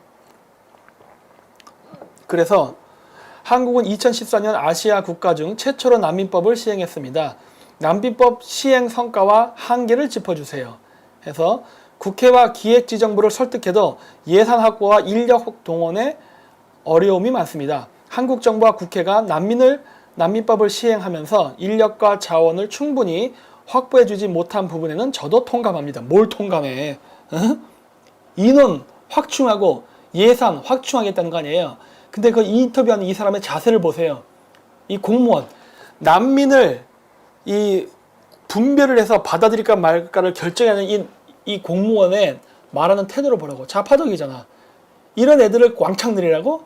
그러면 전국 공무원 노조에 가입된 애들이 이 난민 쪽으로 왕창 들어가겠네요. 관련 업무 하러. 응? 그러면은 친북단체 국가의 난민들 중에 친북적인 어떤 미션을 갖고 오는 애들 그냥 통과시켜주겠네? 그게 보이는 거예요, 지금. 응? 국민의 세금을 가지고 결국 친북단체 사람들 늘리는 일을 하겠다는 게 보이잖아요. 그래서 요거는 예멘 난민 오해와 진실, 내전 탈출한 사람들 가짜 난민 낙인 해가지고 이렇게 써놓은 거예요. 이게 바로 그 한겨레 신문이에요. 이 좌파 신문이잖아. 그래갖고 이게 뭐예요? 예멘 난민의 오해와 진실, 얘들 가짜 난민은 아니다예요. 진짜 난민이다. 이런 얘기 하는 거예요. 그래서 제주도에 온 난민 신청자들이 단순 취업 목적으로 제주도를 악용했을 가능성은 크지 않다는 게 전문가들의 견해다. 좌파 전문가들의 견해겠지. 난민 소송 경험이 많은 이일 변호사는 난민 협약상 난민으로 인정될지 여부 뭐 이거 얘기 통과하고 이런 식으로 얘기해서 좌파 언론들이 전부 다 예멘 난민은 우리가 인도적으로 받아줘야 된다. 이런 좋은 얘기를 많이 하는 거예요. 근데 I.M. 피터라는 게 있어요. 이 사람 제주도에 사는 사람인데 이 사람 좌파예요. 근데 이 사람이 재밌는 글을 썼어요. 뭐라고 썼느냐? 이때 당시에 이 사람 이름이 아델이라는 사람인데 이 아델이라는 사람이 인터뷰를 알자지라랑 했는데 이게 한국에서 잘못 나갔다는 거예요. 무슨 얘기냐? 제주 예멘 난민들 해외 인터뷰 논란, 한국 형편없어 돌아가고 파라는 제목으로 바로 그 연애폭로 전문 매체인 디스패치, 그리고 인사이트에서도 그러한 보도를 했다고 한 거예요. 그 사람은 그렇게 얘기한 적이 없는데 이 인사이트와 디스패치에서 왜곡해갖고 이 사람의 인터뷰를 보도했다라는 걸 쓴 거예요. 그래서 이 밑에 뭐 영어 원문 나오는데 인터뷰를 했던 아델 씨는 한국 기자들은 마치 내가 한국을 싫어하고 지금 전쟁 중인 예멘으로 당장 보내달라는 것처럼 보이게 썼다고 말했습니다. 또한 아델 씨는 알자지라와의 인터뷰에서 한국의 고마움을 느끼고 있다고 말했는데 그 부분도 편집돼 아쉽다고 밝혔습니다. 이거 봐요. 거짓말했네. 이게 가짜뉴스라고. 이런 가짜뉴스를 쓰는 사람들이 진실을 말하는 사람들을 가짜뉴스라고 얘기하잖아. 그래서 뉴스는 팩트다를 모토로 삼고 있는 언론사라고 보기에는 취재의 원칙과 보도 윤리를 어긴 가짜뉴스였습니다. 라고 좌파의 I.M. 피터라는 사람이 쓴 거예요. 그러니까 이 사람 굉장히 양심적이야. I.M. 피터라는 사람. 저도 이 사람 글을 많이 보거든요. 이 사람은 제주도를 위한 글을 많이 써. 그러니까 이 사람은 이 제주도 난민이 어떤 문제가 있는지 잘 아니까 이런 글을 쓴 거예요. 그 진짜 그런 기사가 있었느냐? 있었죠. 자, 요겁니다. 이게 아마 인사이트 기사일 거예요. 제주 예멘 난민들 한국 형편없어 돌아가고 싶다. 라고 해서 여기 출처에서 제가 이렇게 www 이렇게 해놨죠. 제가 한번 네이버나 그 구글에 가서 직접 쳐보세요. 아마 제가 이거 방송하면서 이 나오는 요 신문 기사를 지금 이 방송 보시면서 지금 스마트폰이나 컴퓨터를 검색해도 나올 겁니다. 제가 이거 자료 찾을 때 그대로 있었어요. 그 중에 기사 일부를 조금 읽어보면은 뭐라 써 있었느냐? 전체를 다 읽을게요. 이건 굉장히 중요한 내용이니까. 예멘 난민들이 해외 방송에서 한 인터뷰가 공개된 논란이다. 알자지라 방송을 얘기하는 거예요. 수백 명 예멘 난민이 제주도로 입국해 파장이 일고 있는 가운데 난민들이 한국에 대해 부정적으로 말한 인터뷰가 공개됐다. 여기서부터가 이제 왜곡이에요. 최근 해외 언론에서 난민들의 인권 실태를 취재하기 위해 한국을 방문했는데 여기서 제주 일자리를 얻은 예멘 난민을 직접 만났다. 식당에 취업한 한 난민은 내가 원했던 직업이 아니다. 취업 신청을 했는데 이런 일이나 하라고 줬다며 불만을 드러냈다. 한 예멘인, 여기서 한 예멘인이 바로 왼쪽에 있는 아델이라는 사람이에요. 한 예멘인은 이런 섬에 갇혀 있느니 예멘으로 돌아가고 싶다고 말하기도 했다. 리포터는 난민들이 좁은 반지하에 아무 지원도 없이 갇혀 있다고 표현했다. 이렇게 쓴 거예요. 골 때리죠. 응? 바로 한반도 본토죠. 한반도 본토에 있는 좌파 매체들이 하나같이 예멘들을 우리가 나쁘게 푸대접하고 있다. 그래서 거기에 불만을 갖고 있다. 아주 부정적인 기사를 썼어요. 근데 같은 좌파라도 I.M. 피터 같은 사람은 뭐라 썼어요? 그거 가짜뉴스야 하고 딱 얘기한 거예요. 그러면 제주투데이, 제주도 뉴스는 뭐라고 썼느냐? 한국의 고마워 외국 기사 쓰는 기자들 두렵다. 이게 뭐냐? 한국에 대해서 고마워하는데 이거를 갖다가 왜곡해서 쓰는 기자들이 두렵다. 이거 제목 읽겠으니까 되게 헷갈리는데. 그래서 뭐라고 나오느냐? 몇몇 인터넷 언론들이 한 해외 언론에서 진행한 예멘 난민 인터뷰를 왜곡 게재해 논란이 일고 있다. 당사자인 아델 씨를 직접 만났다. 아델 씨는 왜곡 기사에 혀를 내둘렀다. 잠자리를 제공해주고 있는 한국인을 통해 관련 기사에 대한 이야기를 전해 들었다는 A 씨는 그 얘기를 듣고 너무 놀랐다. 나는 기자에게 예멘의 평화가 찾아오면 가족들이 있는 곳으로 돌아가고 싶다고 말했을 뿐이라고 밝혔다. 봐요. 그쵸? 우리나라 좌파 매체들이 이런 식으로 왜곡하는 거예요. 근데 원래 제주도는 제주도 문화 자체가 제주도 사람은 제주도인을 위해서 살아요. 그러다 보니까 좌파 우파보다는 그냥 제주도를 위해서 삽니다. 그러다 보니까 제주도에서도 좌파 계열의 언론이라 하더라도 이렇게 이 부분에 대해서 명확하게 다른 목소리를 내요. 너희들 거짓말하지 마 이렇게. 근데 왜 우리나라 이 본토에 있는 한반도 본토에는 그 좌파 매체들이 왜 이런 기사를 썼을까요? 아까 그 공무원이 마지막 인터뷰 내용이 바로 핵심이에요. 예산이 부족하고 인력이 부족하다. 이게 필요하다예요. 그래서 이 자금 확보하려고 그런 흑백선전 전략을 펼치는 거거든요. 그래서 내가 아까 그 인터뷰했던 그 공무원이 좌파놈이라고 한 거예요. 왜? 자기네 전국 공무원 노조 출신 애들을 바로 이 난민 관련된 업무로 해갖고 왕창 집어넣고 예산 받아내려고. 그래서 중국을 통해서 한국으로 들어오는 난민들을 아주 쉽게 무사 통과시키는 공작 펼치려는 거거든요. 그래서 뭐 67만 원 든 지갑 되찾아진 제주 예멘 난민 해서 나오는데 이게 시계가 굉장히 명품이에요. 그 저 귀에 잘 보시면 오른쪽에 아이폰 그거 블루투스 꼈죠? 되게 부자네. 응? 그리고 한국 중고차가 시리아 난민 밥 먹여주네. 이게 그냥 밥 먹여주네가 아니라 되게 중요한 겁니다. 이거 왜 중요하냐면은 그 한국 중고차를 예멘에 팔게 되면 돈이 수입이 발생하죠. 이 수입이. 근데 원래 소비에트 시절 때서부터 그 냉전 시대 때 산업 산업 스파이라든가 이런 애들이 각 국가의 무기나 이런 것들을 훔쳐갈 때 제일 많이 써먹었던 게 중고차 산업이에요. 왜? 중고차는 자동차 부품이 막 들어가 있잖아요. 여러 가지 기계 부품들이. 그런데 이런 중고차가 나갈 때 그 자동차 부품 사이에다가 슬쩍 자기네들이 필요로 하는 탱크가 됐던 총이 됐던 이런 부품들을 집어넣어 놓으면은 그거 어떻게 할 거예요? 그 부품이 거기 있는지 엑스레이를 찍어서 알 수가 없잖아요. 그렇다 그걸 뭐 수출할 때 중고 자동차를 하나하나 뜯어서 다 볼 수 있는 것도 아니잖아요. 이렇게 뚜껑 열고 대충 볼 수 있는 데만 보잖아요.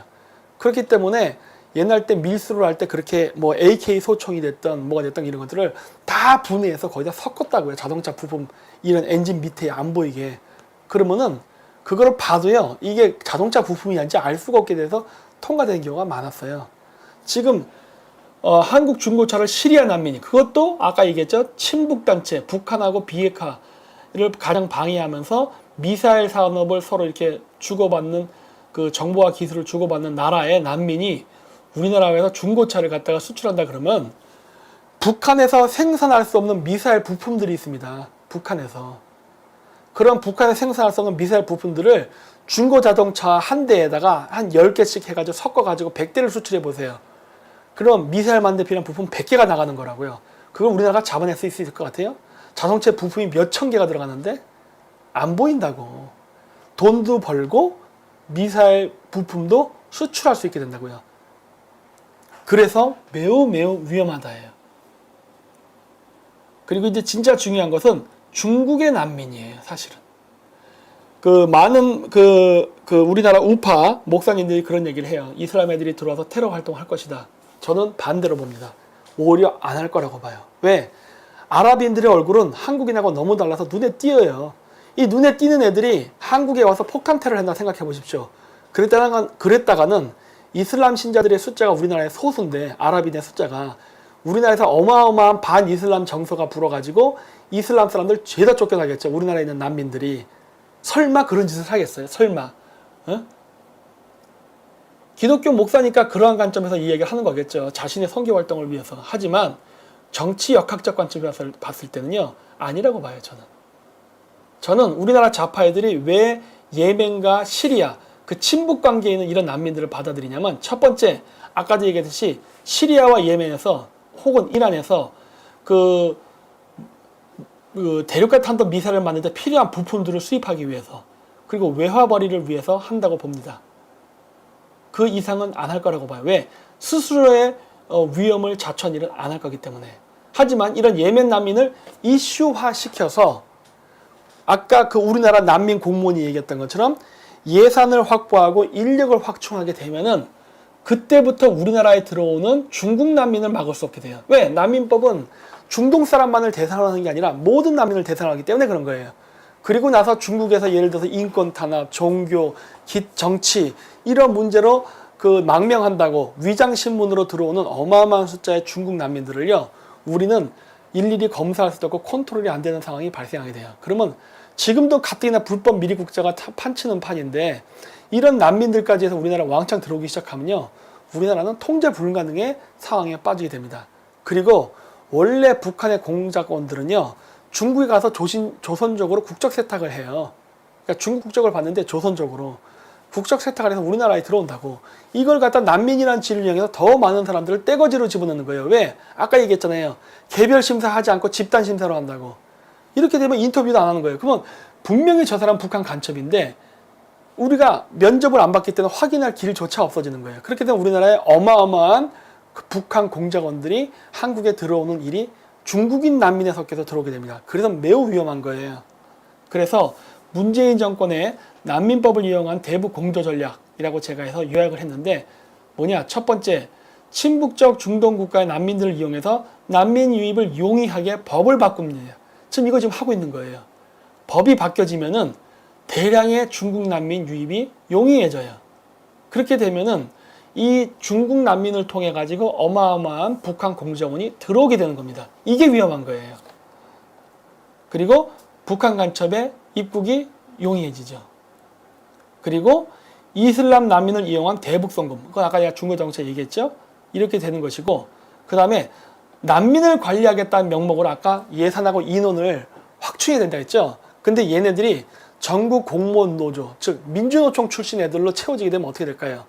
그 난민 심사하는 애들은요, 북한의 간첩들을 무사 통과시키게 된다고요. 그래서 제가 위험하다는 거예요. 근데 바로 이러한 짓을 왜 하느냐예요. 그러니까 아까 처음에는 막 중동 분쟁 얘기 나왔고, 중동 분쟁에는 미국과 이스라엘이 순위파와 함께 시아파랑 전쟁을 한다는 얘기도 했죠. 그리고 그 과정 속에서 북한은 시아파 이슬람하고 공조를 해가지고 각종 핵 개발을 위한 그 공조를 하면서 자금을 받고 무기 개발해서 팔고 이런 일을 한다고 했죠. 그리고 그러한 그 관련 국가인 시리아와 예멘의 난민들이 지금 우리나라로 들어오고 있다. 여기까지 얘기했잖아요. 그러면 이것은 무엇과 관계가 있냐? 그 좌파의 장기 집권 계획하고도 깊은 관계가 있습니다. 아까도 제가 얘기했죠. 김대중 대통령 때 우리나라에서 최초로 전자개표기를 쓰기 시작했다고. 노무현 대통령 당선될 때. 여러분, 그 당시에 노무현 대통령은요, 주류가 아니었어요. 그리고 일반 사람들이 몰랐어요. 몰랐었던 걸 김대중 정권, 좌파 정권이니까 계속 노무현을 띄워주는 언론 공작도 하고, 그리고 전자개표기를 썼어요. 근데 나중에 전자개표기는 걔네들도 고백했잖아요. 그건 조작이 가능하다고. 김어준의 파파이스 한번 보세요. 거기 다 나와요. 아주 구체적으로 설명을 해놨어요. 근데 그렇게 비판을 해놓고서 왜 문재인 정권 때 또 전자개표기 씁니까? 그때 당시에 박근혜 대통령, 이명박 대통령 선거 때 전자개표기 쓰고 부정선거했다고 다음번 선거 때는 수개표해야 된다고 그랬어요. 근데 왜 이번에 수개표 안 하고 왜 전자개표기 씁니까? 이상하잖아요. 그거는 조작이 가능하니까 그런 거예요. 그래서 아까 제가 했던 그 김대중 대통령 때 썼던 그 기계, 2003년 연도 맞았네요. 그 노무현 대통령이 당선되던 당시에 썼던 그 전자개표기는 납품 비리가 있었어요. 즉 김대중 정권하고 이해관계를 같이 하는 회사가 이 전자개표기를 만들었습니다. 그러면 김대중 대통령 정권과 이해관계를 같이 하는 업체가 만든 이 전자개표기는 단순히 돈만 오가는 관계 플러스 알파가 있지 않을까 하는 거예요. 왜? 전자개표기는 아까 얘기했듯이 조작이 가능하다고 했잖아요. 친 김대중적이면은 김대중 대통령이 원하는 후보를 뽑을 수 있게끔 조작이 가능하지 않겠습니까?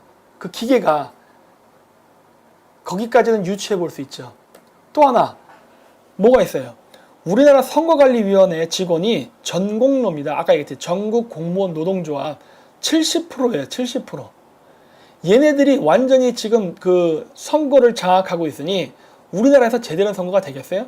수개표를 해도 이 지금 민주노총 애들이 지금 선거관리위원회에 들어가 있기 때문에 그것도 70%나 공정선거라고 공정투표라고 그 하기 어려운 상황인데 거기다 전자개표기 써버려. 이러면 어렵다는 거예요.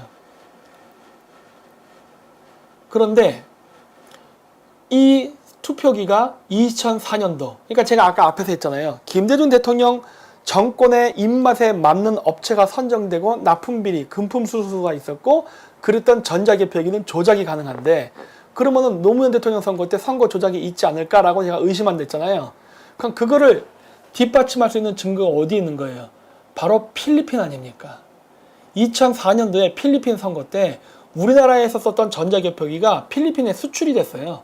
근데 필리핀에 수출이 돼서 그 투표를 할 때 이상하게 자꾸 나와가지고 결국 필리핀 법원에서도 그 전자개표기에 의한 투표를 무효화시키고 그 전자개표기를 없애버렸습니다. 그게 노무현 대통령 때 썼던 거예요. 그러니까 제가 의심한다고 얘기하는 거예요. 아무런 지명도도 없던 노무현이가 어떻게 갑자기 대중의 주목을 받고 그리고 대통령까지 당선이 되냐는 거예요. 그거 김대중 정권의 그 조작 아니에요? 응? 왜? 그때 썼던 그 기기가 그대로 필리핀에 쓰였는데 문제가 있었다는 얘기가 탁 나왔잖아요. 근데 그때 당시에 썼던 그 기기가 문재인 정권 때 또 쓰였죠. 아니 이명박 박근혜 때 전자개표기에 있어서 선거 가짜라고 그렇게 주장했던 애들이 왜 그 기기에 또 씁니까? 근데 이것도 또 김대중 대통령 때랑 똑같아요. 이번 문재인 정권 때 썼던 그리고 지방선거 때 썼던 그 전자개표기가 그대로 이라크에 가서 또 쓰였어요. 근데 이라크에서도 또 뭐라 그래요? 야 이거 조작 가능한 이상한 기계인데 해가지고 또 빠꾸로 맞았단 말이에요. 그럼 문재인 정권 이번에 제대로 득표를 얻은 거야? 이번에 지방선거 진짜 제대로 지지를 받은 거예요? 의심스럽다는 거예요. 그리고 얘네들이 그러면서 지금 뭘 했습니까? 송영길 의원 2017년도에요. 외국인 정당 가입 허용법을 발의하자고 했어요. 이거 웃기는 일이죠. 외국인이 정당에 가입하는 것을 허용하게 되면 어떠한 일이 생길까요? 예멘 난민, 시리아 난민이 중요한 게 아니에요. 왜냐? 그 사람들은 얼굴이 다르기 때문에요. 우리나라에서 안 찍을 가능성이 더 높아요. 예를 들어서 우리나라에서 예멘이나 난민 출신 국회의원 후보가 나온다면 여러분 뽑겠습니까? 응? 안 뽑을 가능성이 더 높아요. 좌우를 떠나서 아마 더 안 뽑을 겁니다. 우리랑 얼굴이 익숙한 사람을 뽑게 됐어요. 우리 같은 얼굴. 그래서 내가 뭐가 제일 위험하다 했어요. 중국인이에요. 중국인. 우리랑 생김새가 비슷해. 외국인 정당 가입법을 허용법을 만드는 순간 사우디아라비아라던가 미국인들이 들어오는 게 아니라 중국인들이 섞여 들어간다니까요. 우리랑 얼굴이 비슷한 애들이 이런 애들이 들어가서 중국 공산당 정부와 연결해서 어마어마한 선거 자금을 받아가면서 풍족한 선거 자금으로 그 예를 들어서 뭐 저기 뭐야 민주당이나 그다음 자유한국당 들어가서 돈 팡팡 써주면 어떻게 하겠어요? 좋아하겠지. 그러면 당 대표도 가능하겠네. 당 대표가 되면 대통령 후보까지 나오겠네. 이런 일이 생기는 거 아니에요. 이것 때문에 하면 안 된다는 거예요. 얘네들은 지금 난민법이랑 이런 것들을 굉장히 느슨하게 풀어가지고 지금 우리나라에 대통령마저도 외국인을 지금 뽑게끔 만들려는 공작을 하고 있지 않습니까, 지금. 이거 다 민주당이 하고 있는 거예요. 그래서 내가 민주당을 친중 정권이라고 얘기하는 거예요. 왜 우리나라 대통령을 자꾸 중국 놈을 자꾸 세우려고 그래? 자, 그러면 진짜 제가 이런 우려가 현실이 될 수 있는가? 증거를 보자고요. 이거는 제7회 지방선거 외국인 분포인데 지방선거에서 외국인 유권자는 3번의 선거를 거치며 15배로 늘었다. 2006년에는 6,726명이었으나 이번 선거에서는 106,205명이었다. 벌써 보십시오. 10만 명이 넘었어요. 10만 명. 그리고 외국인 유권자 76.5%는 중국 동포다. 나오잖아요. 그렇죠? 중국 공산당 애들이 외국인 정당 가입을 허용하는 법안을 만들게 되면은 우리나라의 정당이 다 집어넣습니다. 지금도 우리나라 집어넣잖아요. 몽골, 그 다음에 뭐 필리핀, 그 다음 뭐 다른 외국인들도 집어넣었죠. 우리나라. 자유한국당에도 들어갔었잖아요. 그런 애들이 단순히 필리핀, 몽골 이런 애들이 아니라 중국인들이 들어온다니까. 중국 동포가 들어오죠. 쉽게 얘기하면 중국 동포. 요즘은 조선족이라 얘기 안 하고 중국 동포라 그러네. 중국 동포 출신 국회의원이 자유한국당 내에서 탄생하는 거예요. 우리나라에서 그런 일 한 번 있지 않았나? 새누리당 때? 인터넷 한번 검색해 보세요. 중국 동포 국회의원 이렇게 치면 나올 거예요. 네? 그래서 그런 사람들이 우리나라에 들어가면은 중국 정부가요 어마어마한 정치 자금을 지원해 줍니다. 정치 자금은요 너 돈 가져 이렇게 주는 게 아니에요. 합법적으로 정치 자금을 줘야 되기 때문에 후원의 형식을 빌리는데 외국인한테 후원을 받을 수는 없어요. 외국 정부로부터 국회의원은. 그렇기 때문에 어떻게 해요? 사업이란 형태로 돈을 받습니다. 사업. 그냥 중국 기업하고 사업하는 거야. 본인이 하지 않고 보통 친척이나 동생 이런 가족들이 하는 경우가 많죠. 그래서 그 사업 관계를 묵혀서 중국 공산당 정부가 정치 자금을 후하게 주는 거예요. 그 사람이 만든 물건 다 사주고 이런 식으로 해서 그 돈을 줘요. 그러면 그 넉넉한 자금을 가지고 자기 정치 세력을 확장시켜 나가는 거예요. 그게 중국이 동남아시아 그 다음에 뭐 유럽 이런 데서 하고 있는 짓입니다. 그 중에 하나가 아까도 얘기했듯이 이란이에요. 그래서 시리아 이런 내전 때 미국이 시리아를 돕고 미국이 이란 정부를 뒤흔들기 위해서 반정부 시를 공작하니까 중국이 바로 이란 정권을 지원했잖아요. 막대한 지원이라고 그 기사에 써 있었잖아요. 그 막대한 지원이 무기인 줄 아세요? 돈이에요. 돈. 우리나라에도 똑같은 일이 지금 벌어지고 있는 겁니다. 그래서 제가 얘기하는 거예요. 우리나라에서 문재인 정권을 대체해서 우파 정권이 나와야 될 필요가 있는데 반중 친미를 이야기하지 않고 어떻게 그 사람이 대통령 후보가 될 수 있겠냐는 거예요. 응? 중국의 자금을 받는 우파 정치는요. 우파 아닙니다. 공산당이에요. 왜? 중국은 공산당 정권이라니까. 절대 잊지 마세요. 중국은 공산당 정권이고 지금 미중 패권 경쟁이 왜 일어났어요? 중국 주변에 있는 국가들을 중국 정부가 돈으로 매수하면서 친중 정권을 세우고 있다니까요. 친중 정권이 생기지 않은 지역에는 그 야당 중에 유력한 후보를 어마어마한 돈으로 매수를 해갖고 친중파를 만들어요. 그게 김대중 정권 때부터 시작됐다니까. 우리나라에서는. 그때는 민주당만. 하지만 그 이후에는 자유한국당, 그러니까 새누리당이죠. 거기도 어마어마하게 돈을 쏟아 부었어요. 그래서 제가 계속 얘기하잖아요. 자유한국당에 중국 돈 안 받아먹은 정치인 있을까? 있긴 있어요. 많진 않지만. 주류에서 밀려나 있죠. 하지만 주류 세력들은 다 중국하고 쩐으로 연결되어 있습니다. 그래서 여러분들이 앞으로 2년 뒤에 국회의원 선거를 할 텐데 또 우리나라 국회의원 선거 전에 지금 제 방송을 보시고 한번 찾아보라는 거예요. 인터넷 검색하면 자료가 무진장 많은데 왜 검색 안 해볼까 하는 거예요. 어? 좌파 우파 떠나서 여러분들은 우리나라에 외국인 국회의원, 외국인 대통령이 생기는 걸 원해요? 어? 그걸 찾아보라니까 그러네.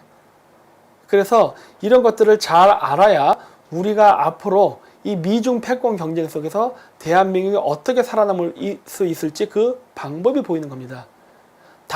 지금 중국이 미국이랑 사이가 안 좋아져서 경제가 나빠지고 있죠. 하지만 지금 그 미국하고 같은 노선에 들어선 나라들은 다 경제가 성장하고 있습니다. 일본도 이번에 좀 손해를 봤지만은 손해를 보면서 이익 보는 것도 있어요. 우리는 일방적으로 손해보죠. 그리고 오늘인가 아까 좀 전에 보니까 뭐 환율이 1달러당 1130원까지 올라갔더라고요. 네? 그러니까 그걸 보라는 거예요. 그걸 봐. 제가 환율 얘기할 때도 또 좌파 애들이 또 시비 걸고 난리쳤죠. 비아냥거렸죠. 보세요. 점점 악화되고 있죠. 130. 얼마까지 우리나라가 올라갈래나. 어? 그러니까 이러한 전체적인 그림과 흐름, 국제정세 이런 걸 알지 않고서 경제를 얘기하고 정치를 얘기한다? 그거 다 거짓말입니다. 우리나라의 지금 청년들 지금 문재인 대통령은 쇼맨십에 헬렐레 해가지고 내가 이런 얘기하면은 저한테 악플 달고 하는데 본인들이 악플을 다는 거는 본인의 개인의 스트레스 해소에는 도움이 될지 모르지만 본인의 미래에는 전혀 도움이 안 돼요. 왜? 당신은 실업자 될 거잖아. 응? 그러니까 본인이 살기 위해서라도 모든 정보는 본인이 직접 찾아서 스스로 검증하세요. 맨날 남의 거 보고 얘기하지 말라니까. 그래서 제가 늘 얘기하잖아요. 제 방송을 듣고 제 말을 그대로 믿지 말고 스스로 검색해봐라. 늘 얘기하잖아요. 그리고 제가 신문기사 이렇게 엄청나게 몇십 페이지, 몇백 페이지씩 보여주는 이유가 뭐예요? 좀 보라는 거예요. 보라고. 네. 그래서 오늘은 이렇게 해서 제4회 김정민의 그레이트 게임을 마치도록 하고요. 다음 주 화요일에 하는 김기사 아침에는요. 그 아시아나 사건, 항공 사건에 대해서 제가 이야기할 겁니다. 굉장히 재밌어요. 근데 이 재밌지만은 그 굉장히 어마어마한 부패 커넥션이 있는 부분이라서 이거를 제가 진지하게 얘기하면 문제 생길 거니까 제가 약간 웃기게 그 송진 아지매랑 농담을 섞어가면서 제가 재미있게 구성해서 방송을 할 테니까 그때도 많은 시청을 바랍니다. 감사합니다.